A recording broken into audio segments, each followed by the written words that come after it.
জয় Shrikrishna, Radhe Radhe. Hello বন্ধুরা, welcome back to my new channel. আজকের ব্লগটা হচ্ছে এই নদীটা নিয়ে, কোপাই নদী। তো এই নদীটা নিয়ে আমি তোমাদের কিছু কথা বলতে চাই। দেখো, এই নদীটা থাকার কারণে কিন্তু আমাদের কিছু সুবিধাও আছে এবং কিছু অসুবিধাও আছে। এই যে এটা হচ্ছে নদীর পাড়,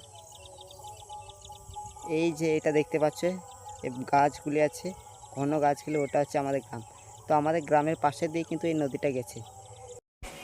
এই নদীটা থাকার কারণে কিন্তু আমাদের অনেক কিছু সুবিধা হয়েছে। যেমন ধরো, এই নদীর জলে কিন্তু আমরা স্নান করি, তারপরে কাপড় কাচা হয়, বাসন মাজা হয়।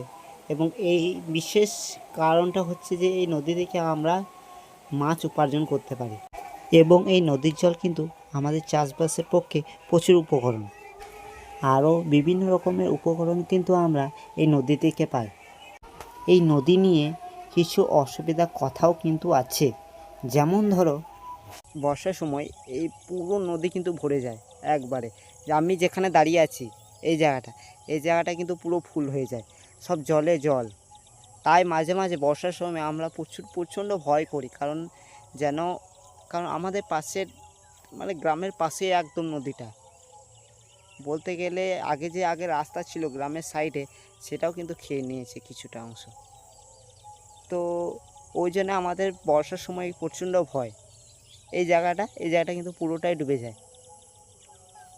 এই যে, তো গ্রীষ্মের সময় ঠিক আছে, নদীটা বেশ শান্ত, মনে হয় না যে ভয়ঙ্কর কিছু রূপ নেয়। কিন্তু বর্ষার টাইমে এটা ভয়ঙ্কর ভয়াবহ একটা রূপ নিয়ে নেয়।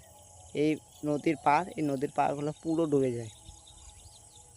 ঠিক আছে বন্ধুরা, ব্লগটা আমি এখানেই শেষ করছি। দেখা হচ্ছে নেক্সট ব্লগে। আর ব্লগটা ভালো লেগে থাকলে একটি লাইক দিয়ে ফলো করে পাশে থাকবেন, যেন এরকমই তোমাদের কাছে আরও নতুন নতুন ব্লগ নিয়ে আসতে পারি।